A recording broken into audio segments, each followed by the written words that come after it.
আল্লাহ বললেন এটা ভোগের সামগ্রী। এই দুনিয়ার জীবন খেলতামাশার জীবন, মোহের জীবন। মোহের ভেতরে পড়ে আখিরাতকে তোমরা ভুলে গিয়েছো। দুনিয়া আসল নয়, আসল হলো আখিরাত। ঠিক কি না? এই দুনিয়ার জীবনটা হলো চারটা স্বর্ণের টুকরার তিনটা লাশের মতো। মনোযোগ দিয়ে শুনবেন, কয়টা স্বর্ণের টুকরা? লাশ কয়টা? বনি ইসরাইলের জামানাতে তিন যুবক ভাগ্যের সন্ধানে, ভাগ্য চেঞ্জ করার জন্য কাজের সন্ধানে তারা বের হয়েছে। প্রতিমধ্যে গুপ্তধন পেয়েছে, চারটা স্বর্ণের টুকরা পেয়েছে তিনজন। কয়জন? কয়টা স্বর্ণের টুকরা? চারটা স্বর্ণের টুকরা পেয়ে মহা খুশি, খুশিতে বাকবাকুন। কে আমাদেরকে পায়? আজকে স্বর্ণের টুকরা ভাগ করে আমরা অনেক ধনী হয়ে যাব।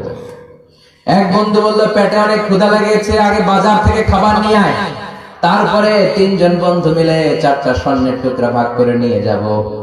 এক বন্ধুকে বাজার থেকে রুটি কিনে আনানোর জন্য পাঠিয়েছে। বাকি দুই বন্ধু এবার বসে বসে পরামর্শ করে, ওইটারে যদি মেরে ফেলতে পারি ভাগ বটোয়ারার দরকার নাই, তুই নিবি দুইটা, আমি নিব দুইটা। সহজ হয়ে গেল না? ও নিবে দুইটা, এ নিবে দুইটা, আর ওটার মেরে ফেলবো। যেটা রুটি আনতে গেছে সেটা মনে মনে ভাবে রুটিতে যদি বিষ মিশাতে পারি। কি মিশাতে পারি? আর ওই দুইটারে যদি খাওয়াইতে পারি তাহলে সব আমার, গোটা দুনিয়া আমার, দুনিয়াকে মজা লেলো, দুনিয়া তোমার। যে চিন্তা ওই কাজ। রুটির মধ্যে বিষ মেখে নে বন্ধুদের কাছে দিয়েছে। দুই বন্ধু মিলে ওইটারে ঘুষান শুরু করছে। ঘুষাইতে ঘুষাইতে শেষ, একটা শেষ, উইকেট একটা পড়ছে। কয়টা? আর আছে উইকেট কয়টা? ওই দুই উইকেট। কয় ক্ষুধা লাগছে এটার মারতে, অনেক কষ্ট হয়েছে, আগে খাইয়া লই। আগে কি করি? ওই দুইটা মিলে বিষ মাখানো রুটি খেতে শুরু করেছে। বিষ খাওয়ার পর ওই দুই উইকেটও শেষ, কেউ নাই। তিনটাই লাশ হয়ে পড়ে আছে, চারটা স্বর্ণের টুকরা পাশে পড়ে আছে। এটাই হলো দুনিয়ার জীবন। চিল্লায় বলেন ঠিক কিনা? এজন্য আল্লাহ বললেন, গোলাম থাকতে আসো নাই, চলে যাবা। কুল্লু নাফসিন যায়িকাতুল মাউত সুম্মা ইলাইনা তুরজাউন। সবাইকে মরতে হবে, কেউ থাকবে না। এই পৃথিবীতে প্রাণ নিয়ে যারা আগমন করার সুযোগ পেয়েছে সবাই মরবে। আজ হোক কাল, আগে হোক পরে, সবাইকে যেতে হবে। চিল্লায় বলেন ঠিক কি না? আবার আল্লাহ বললেন, আইনামা তাকুনু ইউদরিকুমুল মাউত। যেখানেই থাকো না কেন মৃত্যু তোমাদেরকে ছাড়বে না। মৃত্যু তোমাদেরকে সাক্ষাৎ করবে, মৃত্যু তোমাদেরকে খুঁজে বের করবে। যদিও সুদূর আকাশ পানে পালাও সেথায় লাগিয়ে সিঁড়ি। আকাশের উপরে যদি বিশাল সিঁড়ি লাগিয়ে চতুর্থ আকাশে চলে যান, চাঁদের মধ্যে বাড়ি করেন, মঙ্গল গ্রহে বাড়ি করেন, ওই জায়গায় মালাকুল মাউত আপনারে খুঁজে পাবে না। চাঁদেও খুঁজে পাবে। মঙ্গল গ্রহে যদি যান, স্যাটেলাইট, আমাদের একটা বঙ্গবন্ধু স্যাটেলাইট চ্যানেল লঞ্চ করা হয়েছে না, ওইখানে গেলে তো আর নাই মালাকুল মাউত। কথা বলেন। আল্লাহ বলেন, ওয়াজাআত সাকরাতুল মাউত বিল হক। মৃত্যুর কষ্ট তোমাদের ছাড়বে না, যেখানেই তোমরা থাকো না কেন মৃত্যু ঠিকই তোমাদের পাকড়াও করবে। চিল্লায় বলেন ঠিক কি না? আবার মৃত্যুর একটা নির্ধারিত সময় আছে। ওই সময় যখন আসে, এক সেকেন্ড আগেও আসে না, পরেও আসে না। কার কথা? লিকুল্লি উম্মাতিন আজালুন ফাইযা জাআ আজালুহা লা ইস্তাখিরুনা সাআতান ওয়ালা ইস্তাকদিমুন। মৃত্যুর জন্য একটা নির্ধারিত টাইম আছে, টাইমটারে বেঁধে দিয়েছে কে? ওই টাইমটা যখন চলে আসে, এক সেকেন্ড আগেও আসে না, এক সেকেন্ড পরেও আসে না, অন টাইম আসে। কিভাবে আসে? On time. কথা বলেন, সবাই বলেন অন টাইম। আরো জোরে বলেন। Death will come on time. Death never late. মৃত্যু যখন আসে অন টাইমে আসে। নির্ধারিত একটা সময় আসে, ওই সময়ের আগেও আসে না, পরেও আসে না।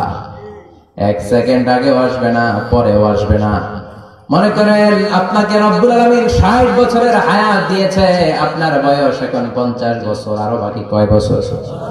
এখন গোটা বিশ্বের সবাই মিলে যদি আপনারে মারতে চায়, কিছু করতে পারবে না। কথা বলে। আবার রব্বুল আলামিন আজ রাত 12টায় আপনার হায়াত কেড়ে নেবে।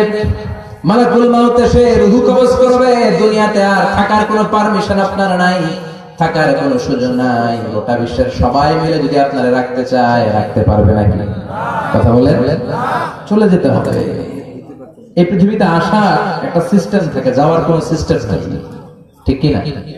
আসার সময় আগে আসছে আমার দাদা, তারপর আমার বাবা, তারপরে আমি, তারপরে আমার ছেলে, তারপরে আমার নাতি, তারপরে তার ছেলে, ঠিক কি না? তার মানে আসার একটা সিরিয়াল আছে, যাওয়ার কোন সিরিয়াল আছে নাকি? কথা কোন? নাকি সিস্টেম দাদা আগে আসছে, দাদাই আগে যাবে, নাতি যেতে পারবে না? কথা বলে। দাদার আগে নাতি মরে, এরকম আছে না নাই? মায়ের আগে মেয়ে যায়, আছে না নাই?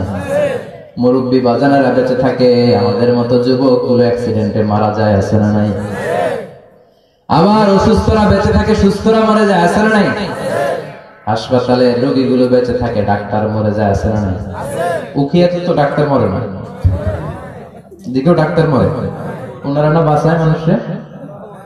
হ্যাঁ হ্যাঁ, আল্লাহ বাঁচায়, ডাক্তার হচ্ছে ওয়াসিলা। চিল্লা এখন ঠিক কিনা? তার মানে এই মরণের একটা সিরিয়াল, দুনিয়ার থেকে চলে যাওয়ার কোন সিরিয়াল থাকে না, মরে যাওয়ার সিরিয়াল থাকে না, আসার একটা সিরিয়াল থাকে, যাওয়ার কোন সিরিয়াল থাকে না। কি বলেন? জোরে বলেন। আবার চলে যাওয়ার কোনো ভরসা নাই, এক সেকেন্ডের মধ্যে সব হয়ে যায়। একটা সঙ্গীত আছে না, এক সেকেন্ডের নাই ভরসা, ভঙ্গ হবে রং তামাশা, চক্ষু বুঝিলে হায় রে দম ফুরাইলে। চিল্লায় বলেন ঠিক কিনা? হায় রে মানুষ রঙিন ফানুষ, দম ফুরাইলে তবু তো ভাই কারোরই নাই একটুখানি। কথা কয় না? হায় রে মানুষ রঙিন ফানুষ, রঙিন ফানুষ, হায় রে মানুষ। চিল্লায় বলেন ঠিক কিনা? যে কোনো সময় চলে যায়। এই গানের যিনি সিঙ্গার ছিলেন, আমরা তখন ছোট, ফিরোজ শাহ বা ফিরোজ শাহ নামে, এক সেকেন্ডের নাই ভরসা, ভঙ্গ হবে রং তামাশা, চক্ষু বুঝিলে হায় রে দম ফুরাইলে। এই গানটা উনি গাইতে গাইতে স্টেজে মারা গিয়েছিলেন। দেখেন নাই? মুরব্বীরা জানবেন। তার মানে মৃত্যুর গান গেতে গেতে অনেকে মৃত্যুবরণ করে, এরকম আছে না নাই? অনেকে খাওয়ার টেবিলে বসে মারা যায়, আছে না নাই? ফুটবলার ফুটবল খেলতে খেলতে মরছে, দেখেন নাই? ক্রিকেট খেলতে খেলতে মরা যায়, আছে না নাই? রেসলিং খেলতে খেলতে মারা যায়, দেখেন নাই? হ্যাঁ, এরকম ভিডিও দেখা যায় যে প্রতিপক্ষকে রেসলিং খেলায় মারতে মারতে শেষ, এখনই জিতে যাবে, হঠাৎ করে তাকায়, কিচ্ছু বোঝে না, হঠাৎ করে জমিনে উল্টে পড়ে যায়, রেফারি এসে মাটিতে বাড়ি মারে, আল্লাহর না আছে না? রেফারি কি করে? মাটিতে বাড়ি মারে, এতক্ষণ সে জিতে যায়, এখন আর নড়েই না। তাকাতে তাকাতে দুনিয়া থেকে নাই। অনেক টেলিভিশনের নিউজ রিপোর্টার রিপোর্ট করতে করতে নাই, দম ফুরাইলে শেষ হয়ে যায়। অনেকে অ্যাক্সিডেন্টে মরে, সড়ক দুর্ঘটনায়, অনেকে বিমান দুর্ঘটনায় মরে, আকাশে মরে না? অনেকে পানিতে ডুবে মরে, অনেকে আগুনে পুড়ে মরে, অনেকে ক্রস ফায়ারে মরে, আছে না নাই? আবার অনেকে রাত্রিবেলা বিছানায় ঘুমোতে যায়, সকালে আর উঠে না। কত ধরনের মরণ! আল্লাহ তুমি আমাদেরকে ভালো মরণ দিও, ইমানি মরণ দিও। ইমানের পথে অবিচল থেকে আমার মরণ যেন হয়, ইমানের পথে অবিচল থেকে আমার মরণ যেন হয়। তোমারই কাছে মিনতি আমার, তোমারই কাছে মিনতি আমার, মহামহিম দয়াময়। ইমানের পথে অবিচল থেকে আমার মরণ যেন হয়। চিল্লায় পড়েন আমিন। তার মানে কে কোথায় মরবো আমরা কেউ জানি নাকি? ওমা তাদরি নাফসুম বিআই আরদিন তামুত, কোন জায়গায় মরবা, কখন মরবা কেউ আমরা জানি না, কিন্তু মরবো সবাই জানি, ঠিক কি না? কুল্লু নাফসিন যায়িকাতুল মাউত, প্রত্যেকটি আত্মার মৃত্যুবরণ করতে হবে, এটা আমরা সবাই জানি। The most certain thing in life is death, but the most uncertain thing in our life is the time of death. এই জীবনের সবচেয়ে সুনিশ্চিত বিষয় হলো মরণ, সবচেয়ে অনিশ্চিত বিষয় হলো মরণের সময়। চিল্লাই কোন ঠিক কিনা? মরবো যে আমরা সবাই জানি, কিন্তু কোথায় মরবো আমরা কেউ জানি? জানি আমরা? সবাইকে মরতে হবে, জন্মালেই মরতে হবে, চলে যেতে হবে, থাকা যাবে না। এটাই হলো পৃথিবীর পদ্ধতি। জীবনের সবচাইতে নির্মম ঘটনা হচ্ছে মরণ, সবচাইতে ভয়ঙ্কর অভিজ্ঞতা। কোন প্রাণীর জন্য সর্বোচ্চ এবং সবচাইতে ভয়ঙ্কর অভিজ্ঞতা হচ্ছে মৃত্যু। এবং এত ভয়ঙ্কর অভিজ্ঞতা, এই অভিজ্ঞতাটা কারো কাছে শেয়ার করে যাওয়া যায় না। মরার সময় কেউ বলে যেতে পারছিল আমার মরতে এমন লাগছে, কইতে পারছে? কেমন লাগছে বলতে পারে? বলা যায় না। তার আগেই চলে যেতে হয় শৈশব, কৈশোর, যৌবন, বার্ধক্য, প্রৌঢ়ত্ব, বয়সের ছাপ, কালো চুল দাড়ি সাদা হয়ে যাওয়া, দাড়ি চুলে শুভ্রতা, দুর্বলতা। This is the circle of life. ছোট্ট ছিলাম, বড় হলাম, সিঙ্গেল ছিলাম, ডাবল হলাম, তারপরে বাবা হলাম, তারপরে শ্বশুর হলাম, তারপরে নানা হলাম, তারপরে চলে যেতে হবে। This is the circle of life. চিল্লায় বলেন ঠিক কিনা? এই যে মুরব্বীরা, দাড়ি পাকা মুরব্বী যারা আছে, আপনারা কি মনে করছেন মায়ের পেট থেকে একটু মুরব্বী হয়ে বেরিয়েছিল? কিরকম বের হয়েছিল? তারা করেছে, এরাও ফিডার খাইতো, এই চাচারা খায় নাই? এরাও ফিডার খেত, এরাও মায়ের বুকের দুধ খেত, এরাও ছোট্ট বাচ্চাদের মতো গরমকালে পানির মধ্যে ডুবাইতো।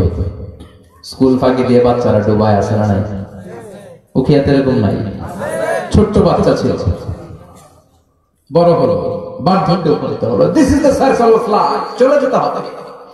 বিশ্বনবী বললেন আমার উম্মতি মা বাইনা 60 ইলা 70। আমার উম্মতের গড় বয়স হলো 60 থেকে 70।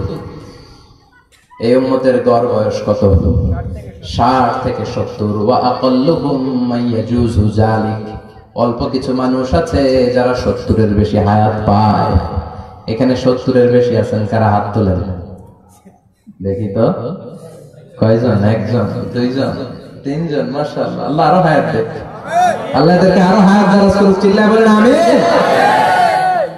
তার মানে আমার উম্মতি মা বাইনা 60 ইলা 70। বিশ্বনবী বললেন এই উম্মতের গড় বয়স 60 থেকে 70, আর 70 এর বেশি হায়াত পাবে। ওয়া আকাল্লুহুম মাইয়াজুজু যালিক। 70 এর বেশি পাবে হাতে গোনা, গুনে বের করে ফেলা যায় একজন, দুইজন, তিনজন। বাকি সব 60 এর আগে নাই। ঠুস চিল্লায় ঠিক কিনা? বাংলাদেশের গড় হায়াত কত মানুষের? 60। বিশ্বনবীর কথার সাথে মিলে গেছে। চিল্লায় পড়েন সুবহানাল্লাহ। এই জন্য বিশ্বনবী বলেন এই যে মুরব্বীদের দাড়ি পাকে, এই যে রাস্তায় অ্যাক্সিডেন্ট হয়, এই যে ক্যান্সারে আক্রান্ত হয়ে লোকজন মারা যায়, তারপরেও কি টনক নড়ে না? এরপরেও কি বিবেকে ধরে না যে তোমাকে চলে যেতে হবে? আকসিরু যিকরা হাযিহিল লাযযাত। জীবনের সব স্বাদকে পাংশা করে দেয় ওই মরণকে স্মরণ করো। মরণকে স্মরণ করলে জাহান্নাম বরণ করা লাগে না। চিল্লায় বলেন ঠিক কিনা?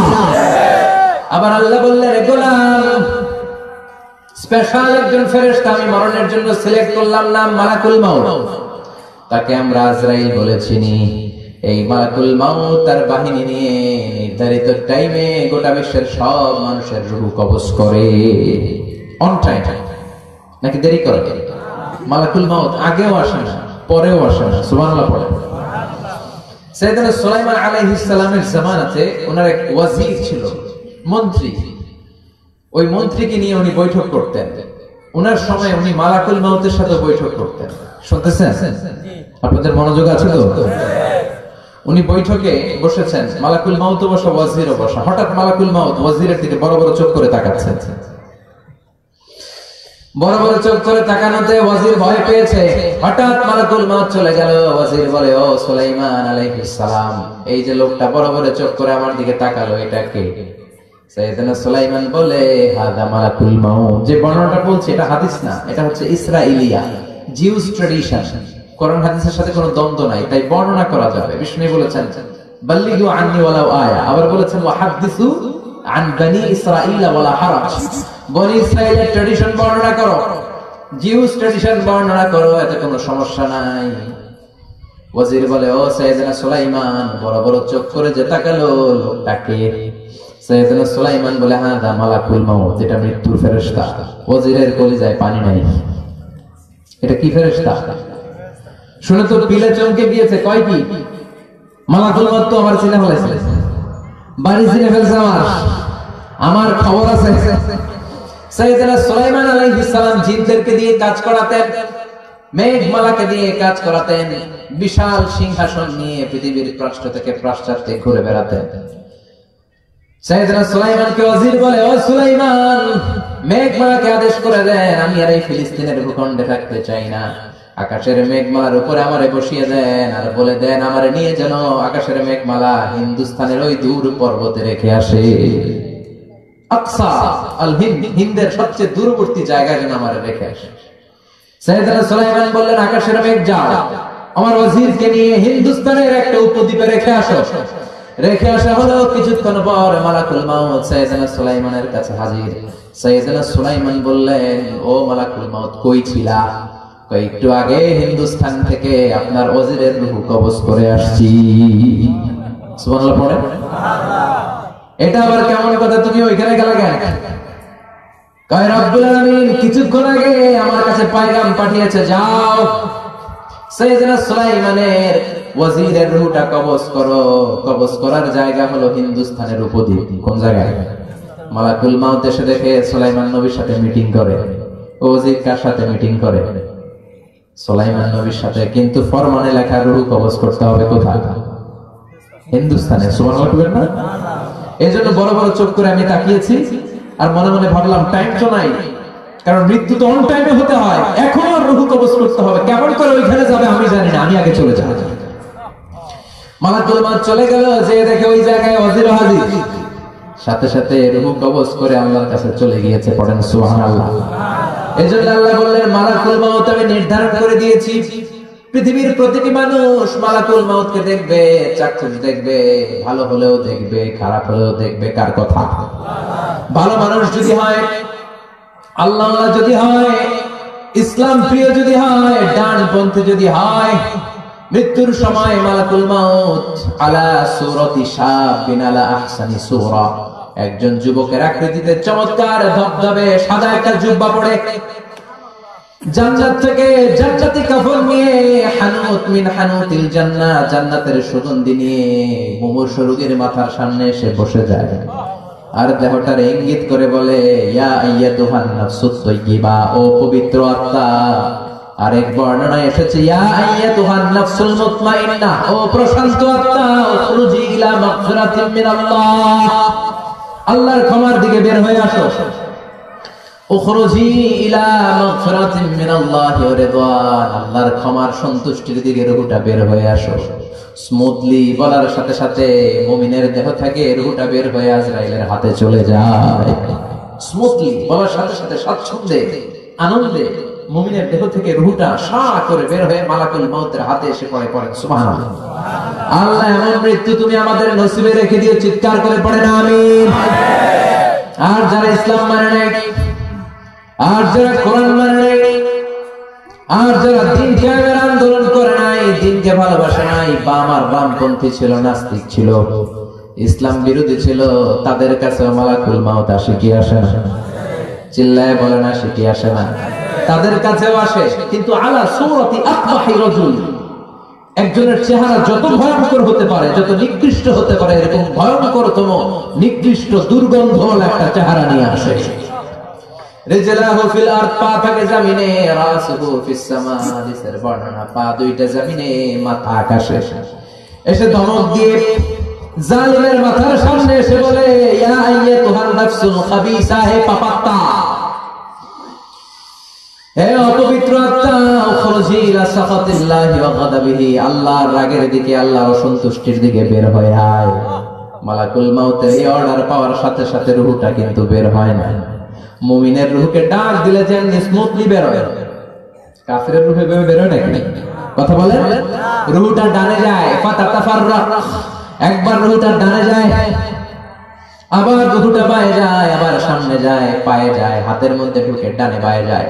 মালাকুল মাউত আবার ধমক দিয়ে বলে, ইয়া আইয়াতুহান নাফসুল খাবিসা, পাপাত্তা বের হয়ে আয়। রুহটা আবার ডানে যায় বায়ে যায় সামনে যায় পেছনে যায়, এবার খপাস করে মালাকুল মাউত রুহুকে ধরে টান মারে। সারা দেহটা থেকে প্রাণ রস সিক্ত করতে করতে দেহ থেকে রুহটাকে টেনে হিচড়ে বের করে আনে, আর মনুষ্য রুগীটা চিৎকার মারতে থাকে, পড়েন নাউযুবিল্লাহ।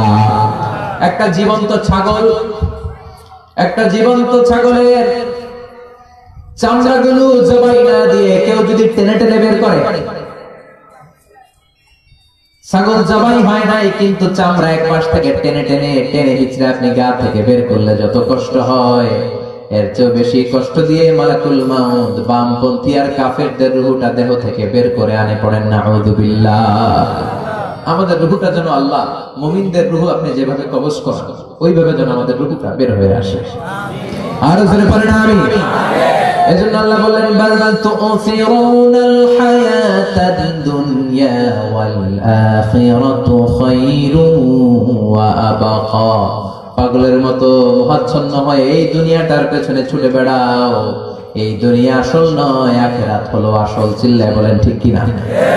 অস্থির আমরা ব্যস্ত দুনিয়ার লোভে আর মোহে পড়ে আমাদেরকে যে মরতে হবে, চলে যেতে হবে, এটা ভাবার সময় আমাদের নাই। চিল্লাই কর ঠিক কিনা? এজন্য বলা হয় মুতু ক্বাবলা আন তামুতু, মরার আগে একবার মরো। হাসিবু ক্বাবলা আন তুহাসাবু আলাইক, তোমার হিসাব কিয়ামতের দিন করার আগে তুমি তোমার হিসাব করো। জীবনে কি কি পাপ করেছি আমি জানি, আমার যে ভালো কেউ জানে না। চিল্লায় বলেন ঠিক কিনা? কি কি অন্যায় করেছি আমার হৃদয়ের মধ্যে কথাগুলো আছে না নাই? পৃথিবীর কেউ না জানলেও আমি জানি কি জানি না? পৃথিবী না জানুক আমি তো জানি, আমি কি পাপ করেছি হায়। পৃথিবী না জানুক আমি তো জানি, আমি কি পাপ করেছি হায়। আমার পাপের করলে বিচার, বাঁচার উপায় নাই আমার। দয়াময় প্রভু মাফ করো আমায়, মাফ করো আমায়। পড়ে না আমিন। আর জোরে আমিন। এজন্য হাসিবু ক্বাবলা আন তুহাসাবু আলাইক, তোমার হিসাব বসার আগে নিজে হিসাব করো কি কি করলা। আসল মরণের দিন শটান হয়ে তো শুয়ে পড়ো ভাই, মরার আগে আরেকবার মরো। মরার আগে আরেকবার কি করবেন? কথা বলেন। মরার আগে কি করতে হবে? হঠাৎ একদিন বিছানায় শটান হয়ে শুয়ে যান, চক্ষুটা বন্ধ করেন, ভাবেন মরে গিয়েছেন, এই তোমার মালাকুল মাউত চলে এসে রুহটা নিয়ে গেল। আত্মীয় স্বজন চিৎকার চেঁচামেচি শুরু করে দিল, কান্নার রোল পড়ে গেল চারদিকে। মাইকের মধ্য দিয়ে, মসজিদের মাইকে অ্যানাউন্স হয়, অমুক এলাকার নিবাসী অমুক ভাই আমাদের মধ্যে দুনিয়ায় নাই, তার জানাজা হবে এশার নামাজের পর। সবাই এসে রুহের মাগফিরাত করে, সবাই আপনারে দেখতে আসবে, কেঁদে কেঁদে লোকজন আপনারে কবর দিতে আসবে। চিল্লায় বলেন ঠিক না? কেঁদে কেঁদে সবাই আসবে দেখার জন্য। ছেলেগুলো কাঁদবে, স্ত্রী কাঁদবে, বাবা মা কাঁদবে, বন্ধু বান্ধব কাঁদবে, আর ঘরের মধ্যে রাখা হবে না। এবার আপনাকে গোসল দেওয়ার পালা। চক্ষু বন্ধ করে চিন্তার দরকার আছে না নাই? কথা বলে। হঠাৎ করে,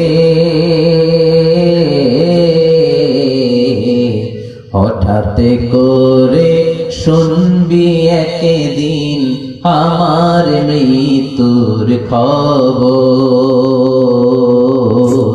কেঁদে কেঁদে আসবে সবাই দিতে আমায় কবর, দিতে আমায় কবর। ঠিক কি না? একটু চোখটা বন্ধ করে ভাবেন, আপনাকে গোসল দেওয়া হবে, জামাগুলো খোলা হবে। এত টাকা দিয়ে যে দামি গোসলখানা টাইলস লাগিয়ে ঘরে বানালেন, আপনার শেষ গোসলটা কি ওই দামি গোসলখানায় হবে?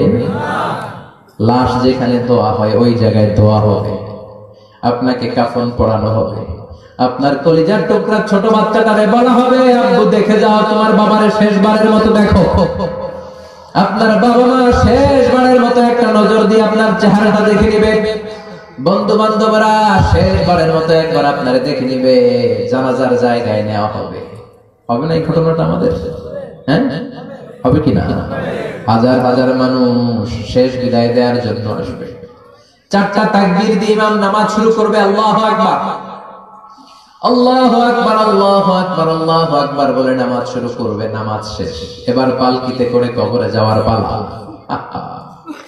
যেতেই হবে, যেতেই হবে। পালকিতে করে লোকজন নিতে শুরু করবে। কবরস্থানের ওই জায়গায় যেখানে মানুষ বছরে মানুষ না মরলে যায় না, ওই গহীন নিঝুম কবরস্থানে ঢুকানো হবে। পালঙ্ক থেকে নামিয়ে আপনার জন্য করে রাখা আগ থেকে কবরটার মধ্যে শুইয়ে দেয়া হবে। উপরে বাঁশ দিয়ে ছাউনি, শেষবারের মতো সবাই দেখে বাঁশের ছাউনির উপরে মাটি চাপা দিবে, ঠিক কিনা? চলে যাবে সবাই, কেউ না, অন্ধকার, শুধু অন্ধকার। এই অন্ধকার যেন শেষ হতে চায় না। এই ঘটনা ঘটবে না আমাদের? কথা বলে ঘটবে কিনা? এজন্য মরার আগে এগুলো চিন্তার দরকার আছে না নাই? মরার আগে আরেকবার মরার দরকার আছে না নাই? এজন্য রব্বুল আলামিন বলেন, বাল তুসিরুনাল হায়াতাদ দুনিয়া ওয়াল আখিরাতু খায়রুন ওয়া আবকা। এই দুনিয়ার জীবনটাকে তোমরা আসল জীবন মনে করো, এটা আসল জীবন নয়। আসল জীবন হলো কবরের জীবন। চিল্লায় বলেন ঠিক কিনা? আল্লাহ তোমার এই দুনিয়ায়, আল্লাহ তোমার এই দুনিয়ায় কেউ আসে কেউ চলে যায়, তবু তোমার ভয়ে কারো কাঁদে না হৃদয়। এই দুনিয়াতে আমার বদলে গেল মন। চারিদিকে দেখি শুধু সুখেরই স্বপন, ভাবলো না মন আল্লাহ ছাড়া,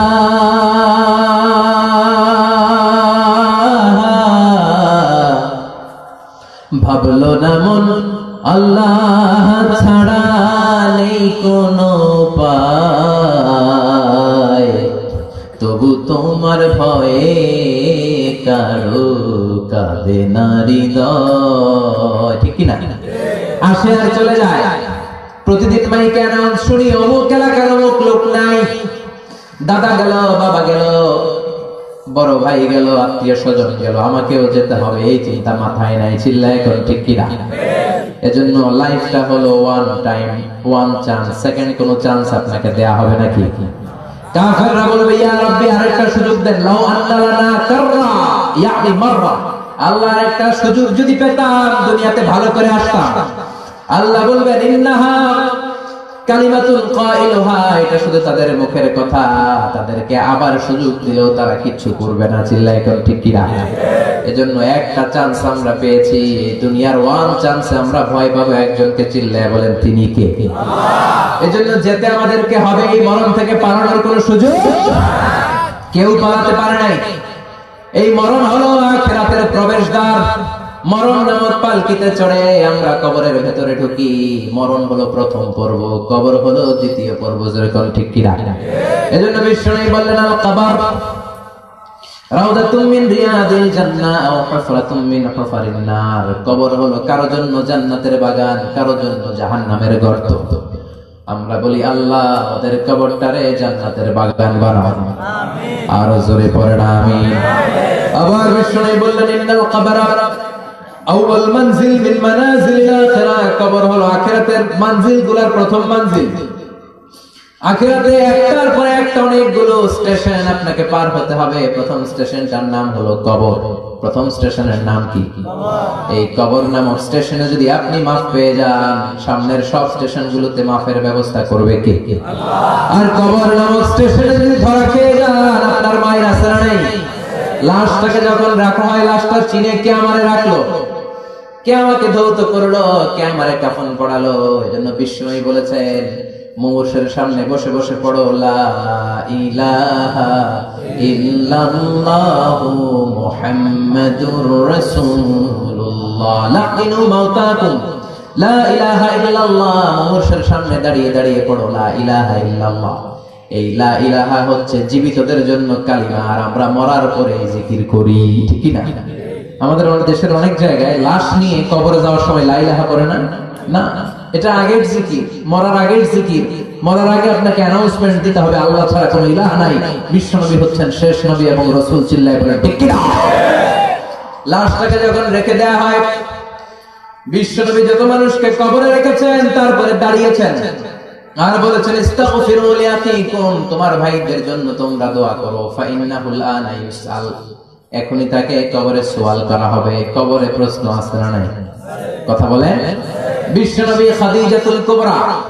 ওনার প্রথম স্ত্রী খাদিজাতুল কুবরা তাহেরাকে কবরের মধ্যে রেখে দিয়ে কাঁদতে শুরু করলেন চোখের পানি ছেড়ে অনেক দোয়া করলেন দোয়া শেষে সব সাহাবারা ঘরে ফিরে যায় বিশ্বনবী যায় না সাইয়েদনা আবু বকর বললেন ও নবী চলেন ঘরে যাই অনেক তো দোয়া করলেন বিশ্বনবী বললেন আবু বকর তুমি যাও আমি যাব না এটা সাধারণ মহিলা না এটা বিপদের দিনের সঙ্গিনী খাদিজা মক্কায় যখন আমার কেউ ছিল না খাদিজা আমারে ভুলে নাই 3 বছর কাফিররা আমাকে জেলখানায় বন্দী রেখেছেন আমি শিয়াবে আবি তালেবের জেলখানা আমার স্ত্রী ওই জেলখানার জীবনেও আমারে ছাড়ে নাই আমার সাথে 3 বছর খাদিজাও জেল খেটেছে এই একটাই মহিলা যে মহিলাকে আল্লাহ আরশের উপর থেকে সালাম দিয়েছে মহিলাটার নাম খাদিজা আল্লাহু আকবার আমার সব সন্তান আল্লাহ খাদিজার পেট থেকে দিয়েছে ফাতেমাতুজ জোহরা খাদিজার মেয়ে জাইনাব খাদিজার মেয়ে উম্মে কুলসুম খাদিজার মেয়ে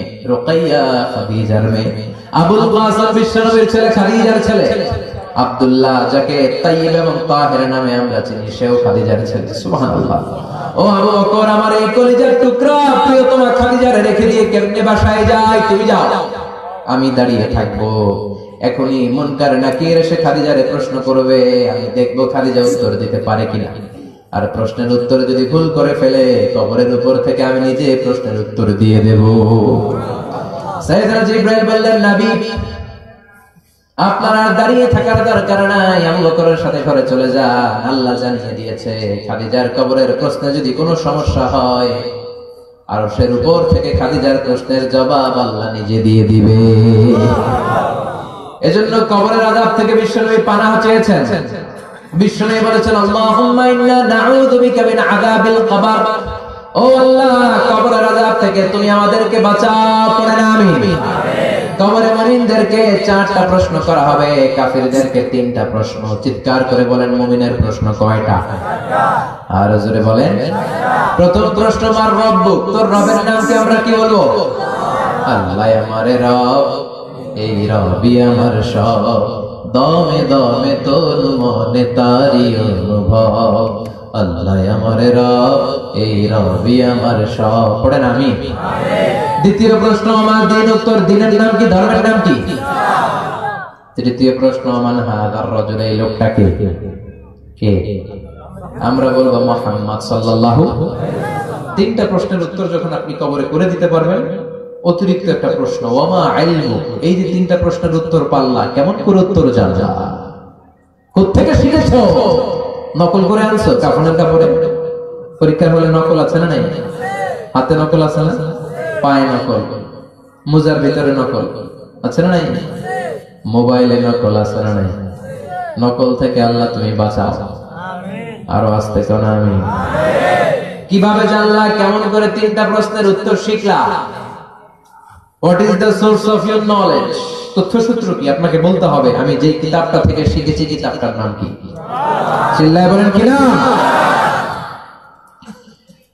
এই কিতাবটা হলো কোরআন আপনাকে বলতে হবে কোরআন থেকে আমি শিখেছি বিশ্বনবীর হাদিস থেকে আমি শিখেছি 4টা প্রশ্নের উত্তর যখন পারবেন ফেরেশতারা বলবে আহলান সাহলান খুশামদেদ কংগ্রেচুলেশন বাহ বাহ তুমি তো চমৎকার পেরেছো ফায়ুফসাহু লাহু কবরুহু 70 দিরাআন মুমিন বান্দার কবরটা 70 হাত লম্বা করে দেওয়া হবে ইফতাহু লাহু বাবুন ইলাল জান্নাত জান্নাতের দিকে তার কবর থেকে একটা দরজা বানিয়ে দেওয়া হবে জান্নাতের সুঘ্রাণ ঠান্ডা বাতাস এসে তার কবরের ভিতরে ঢুকতে শুরু করবে। ইলবাসুল লিবাস মিন আহলিল জান্নাত, জান্নাতীদের পোশাক তার গায়ের মধ্যে পরিয়ে দেয়া হবে। আল্লাহু আকবার। আর বলা হবে নাম কানাউনিল আরুস, বাসর রাতে বর যেমনি কোলেকে নিয়ে ঘুমিয়ে যায় তুমিও একটা ঘুম দাও। আলহামদুলিল্লাহ পড়ে মুমিন বান্দা আনন্দের একটা ঘুম দিবে। ইসরাফিলের আল্লাহ ওরা বলবে আমি কিচ্ছু জানি না, আমি সব ভুলে গেছি, আমার মাফ করে দেন, আমি কিছুই জানি না, তবে আমি ইসলাম বিরোধীদের সাথে চলতাম, যারা ইসলাম রে বাস দিত আমি তাদের সাথে স্লোগান দিতাম। এরকম ডাকাইত আছে না নাই? দ্বিতীয় প্রশ্ন, মা দিন, তোমার ধর্মের নাম কি? কয় আমার ধর্ম নাই, আমার ধর্ম কর্ম নাই, আমি খালি দুনিয়া কে মজা ले लो, দুনিয়া তোমারই है, আমি খালি তুম্মা চলে তুম। আছে না নাই? আমি শুধু মौज মাস্তিতে ব্যস্ত ছিলাম, আমার দুনিয়া নাই, দিন নাই, আখিরাত নাই, রব কে আমি জানি না, ধর্ম কি জানি না। ইসলাম বিরোধী রাজনীতি আমি করতাম, মাও সেতুনের রাজনীতি, কার্ল মার্কসের রাজনীতি, বুশের রাজনীতি, ডোনাল্ড ট্রাম্পের রাজনীতি, বামপন্থীদের রাজনীতি, চিল্লায় এখন ঠিক কিনা? কোন ধর্ম নাই। এই লোকটাকে চিনো কিনা বলো। বিশ্বনবীর চেহারা দেখিয়ে বলা হবে এই লোকটাকে, কয় জানি না। এরে আমি মানতাম না, এরে আমি গালি দিতাম। এরকম জাহান্নামের নরকীট আর পিতৃ পরিচয়হীন জারদ সন্তান বাংলাদেশেও আছে না নাই? এই মহামানবটাকে গালি দিয়ে পৈশাচিক আনন্দ পায়। পত্রিকায় লিখে, ব্লগের মধ্যে লিখে, ইন্টারনেটে কার্টুন বানিয়ে বানিয়ে পৈশাচিক ফুর্তি করে। এগুলো জাহান্নামের কীট, এগুলো জারদ সন্তান, বাপ মায়ের ঠিক নাই, চিল্লায় এখন ঠিক কিনা? আমার নবীরা যারা গালি দেয় এগুলোর বাপ মায়ের ঠিক আছে? এগুলোর কোনো গোড়া আছে? এগুলোর কোনো শেকড় আছে? এগুলো আগাছা, চিৎকার করে বলো ঠিক কিনা? বলবে আমি জানি না, ফেরেশতারা বলবে দাঁড়া আমরা জানি, তোর সাথে কেমন আচরণ করতে হবে আমাদেরকে ট্রেনিং দিয়েছে কে? এবার শুরু হবে মাইর। কি শুরু হবে? কথা বলেন, মাইর। ফায়ুদরাবু বিমাতারিকিন মিন হাদিদ, লোহার হ্যামার দিয়ে শুরু হবে মাইর। এক একটা হ্যামারের বাড়িতে মাথাটা ফেটে চূর্ণ বিচূর্ণ হয়ে যাবে, দেহটা জমিনের ভেতরে 70 গজ ডুবে যাবে, দেবে যাবে, ওর চিৎকারে কবরস্থানটাও থারথার করে কাঁপবে। আবার জমিনকে বলা হবে ইলতাইনি চাপা দে। জমিনে ঢুকে যাওয়ার পরে জমিনের এই পাশ থেকে একটা চাপা, মাটি চাপা, বাম দিক থেকে মাটি চাপা, দুই চাপায় ডান দিকের পাজর বায়ে চলে যাবে, বাম দিকের পাজর ডানে চলে আসবে, ওর চিৎকারে কবরস্থানটা থারথার করে কাঁপবে। আল্লাহ এই ধরনের পরিস্থিতি থেকে তুমি আমাদেরকে বাঁচাও। আর চিৎকার করে বলেন আমিন। এজন্য কবরের এই প্রস্তুতি নেওয়ার দরকার আছে না নাই? কোরআনের পক্ষে থাকার দরকার আছে না নাই? ইসলামের পক্ষে থাকার দরকার আছে না নাই? ইসলামী আন্দোলনের সাথে থাকার দরকার আছে না নাই? ইসলামের বিজয় চাওয়ার দরকার আছে না নাই? যে লোক ইসলামের বিজয় চায় না, যে লোক চায় না ইসলাম দিয়ে দেশ শাসিত হোক, যে লোক চায় না কোরআনটা সংসদ ভবনে নেতৃত্ব দেয়, তার অন্তরে ঈমান থাকতে পারে নাকি? চিল্লায় বলেন পারে? যে ঈমান প্রয়োজনে জ্বলে ওঠে না, যে ঈমান সত্য ন্যায়ের কথা বলে না, যে ঈমান প্রয়োজনে জ্বলে ওঠে না, যে ঈমান সত্য ন্যায়ের কথা বলে না, যে ঈমান বাস্তবে নাই, যে ঈমান অন্তরে নাই, মুখে শুধু ফাঁকা বলি, কি করে তারে বলো ঈমানে বলি, কি করে তারে বলো ঈমানে বলি, কি করে তারে বলো ঈমানে বলি। ঠিক না?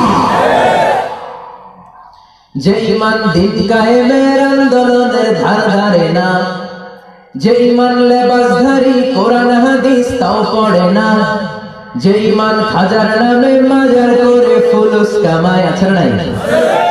উখিয়াতে নাই? উখিয়াতে মাজার আছে নাকি? সাগর পারে এগুলো থাকে, এগুলোর সাথে ইসলামের সম্পর্ক আছে? কথা বলেন আছে? যে ঈমান খাজার নামে মাজার করে ফুলুস কামায়, যে ঈমান শিরকিয়াতের আমল করে ভীত না হয়, যে ঈমান বাস্তবে নাই, যে ঈমান ময়দানে নাই, মুখে শুধু কথার কলি, কি করে তারে বলো ঈমানে বলি, কি করে তারে বলো ঈমানে বলি, কি করে তারে বলো ঈমানে বলি। চিল্লায় বলেন ঠিক না? এজন্য ঈমানের দাবি হচ্ছে অন্যায়কে প্রতিরোধ করতে হবে, হকের পক্ষে থাকতে হবে। কোরআনের রাজনীতি নিজ চোখে দেখে ইসলামকে সংসদ ভবনের উপরে কালিমার পতাকা পতপত করে দেখার স্বপ্ন অন্তরে থাকতে হবে। চিল্লায় কোন ঠিক কিনা?